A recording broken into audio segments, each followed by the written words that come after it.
अस्सलाम वालेकुम एवरीवन। आज की जो हमारी असाइनमेंट है वो है introduction to public administration MGT 111। इसकी जो लास्ट डेट है वो दिसंबर 7 2022 है। इसके 10 मार्क्स हैं और हम इसका सॉल्यूशन अभी प्रिपेयर करेंगे। किसी स्टूडेंट को अगर ये वाली सॉल्यूशन फाइल चाहिए हो तो वो व्हाट्सएप पे कांटेक्ट कर सकते हैं। मैं यहाँ पे इस असाइनमेंट के सॉल्यूशन को एक्सप्लेन भी कर देता हूँ। मज़ीद अगर किसी को unique file ready to submit चाहिए हो तो वो व्हाट्सएप पे कांटेक्ट कर सकते हैं। तो हमारे पास सबसे पहले क्वेश्चन को डिस्कस कर लेते हैं। क्वेश्चन है हमारे पास, evaluate the existing structure of civil services of Pakistan with reference to the recommendations on the basis of Roland Eger report presented in 1953। Question हमारे पास ये है कि 1953 में एक यूएसए के रिसर्चर थे, उन्होंने रोलैंड ईगर, उन्होंने पाकिस्तान की सिविल सर्विसेज के अकॉर्डिंग एक रिपोर्ट पब्लिश की थी जिसमें उन्होंने सिविल सर्विसेज को कुछ रिकमेंडेशंस दी थी। उन्होंने कुछ रिकमेंडेशंस दी थी। उन रिकमेंडेशन की बेस पे हमने पाकिस्तान का जो इवैल्यूएट करना है एग्जिस्टिंग स्ट्रक्चर, सिविल सर्विसेज का जो एग्जिस्टिंग स्ट्रक्चर है, उसको हमने रोल एंड ईगर रिपोर्ट के अकॉर्डिंग जो उसकी रिकमेंडेशंस थी उसके अकॉर्डिंग उसको इवैल्यूएट करना है। इसकी जो वर्ड लिमिट है वो 250 वर्ड्स मैक्सिमम है, तो इससे ज़्यादा हमने एक्सीड नहीं करना इसको। तो आंसर की तरफ आते हैं। सबसे पहले तो हमें ये पता होना चाहिए कि रोल एंड ईगर रिपोर्ट ने जो रिकमेंडेशंस दी थी पाकिस्तान की सिविल सर्विसेज के हवाले से वो क्या थी। सबसे पहले हम उनको देख लेते हैं। यहाँ पे जो रिकमेंडेड उसके अंदर उसने रिकमेंडेशंस दी थी पाकिस्तान की सिविल सर्विसेज के अकॉर्डिंग, वो यहाँ पे मेंशन की हुई हैं। सबसे पहले उनको देख सकते हैं। Unification of the entire group of employees into civil services of Pakistan with internal grouping for administrative purposes, administration foreign services accounts. First वाले पॉइंट के अंदर वो कहता है कि पाकिस्तान की जितने भी सिविल सर्विसेज के जो एम्प्लॉयज हैं वो सारे अंडर वन प्लेटफॉर्म होने चाहिए। उन सबको एक ही जगह से कंट्रोल करना चाहिए। यूनिफिकेशन कि उन सबको एक ही यूनिट होनी चाहिए। वो एडमिनिस्ट्रेशन के रिलेटेड हों, फॉरेन सर्विसेज के रिलेटेड हों, अकाउंट्स के रिलेटेड हों, जिस भी चीज़ के रिलेटेड हों, वो सारी चीज़ें सिविल सर्विसेज ऑफ पाकिस्तान, वो सारी यूनिफिकेशन ऑफ इंटायर ग्रुप, वो एक ही पाकिस्तान की सिविल सर्विसेज के अंडर आनी चाहिए। ये बस उसने पहली रिकमेंडेशन दी थी। सेकंड उसने कहा था standardised pay scale based on the comprehensive job analysis.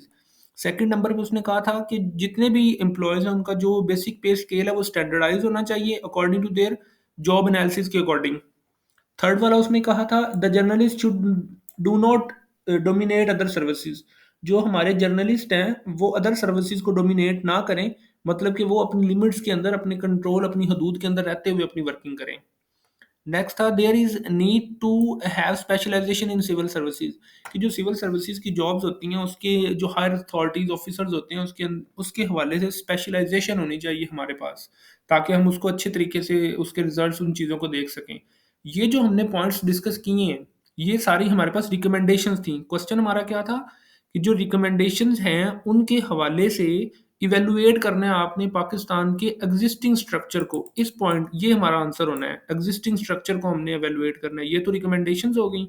अब जो एग्जिस्टिंग स्ट्रक्चर को उसने इवैल्यूएट किया वो यहाँ पे ये पॉइंट्स मैंने एक्सप्लेन किए हैं।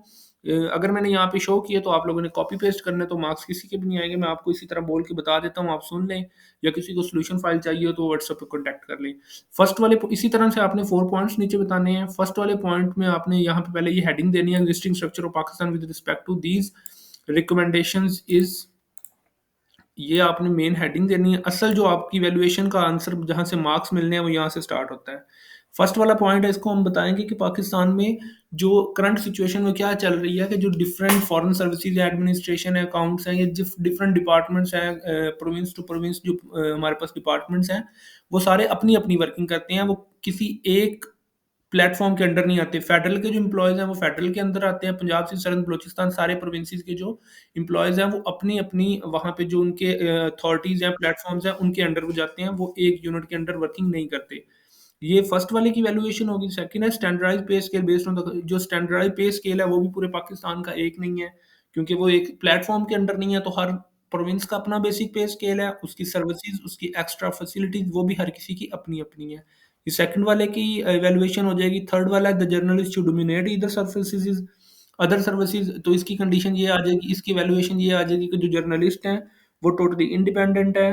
वो किसी भी काम में किसी भी चीज़ को पब्लिश करने, उसमें अपनी वर्किंग करने के लिए एलिजिबल हैं, उन पे किसी किस्म की कोई रिस्ट्रिक्शंस नहीं है। ये सी वाले पॉइंट की वैल्यूएशन आ जाएगी। आगे डी वाले पॉइंट की वैल्यूएशन है हमारे पास, there is need to have specialisation in the civil services, कि सिविल सर्विसेज के हवाले से जो स्पेशलाइजेशन और जो वर्किंग वगैरह है वो अभी इन प्रोसेस चल रही है। उसके हवाले से कोई उन्होंने ऐसी कोई एक प्रॉपर स्पेशलाइजेशन नहीं की।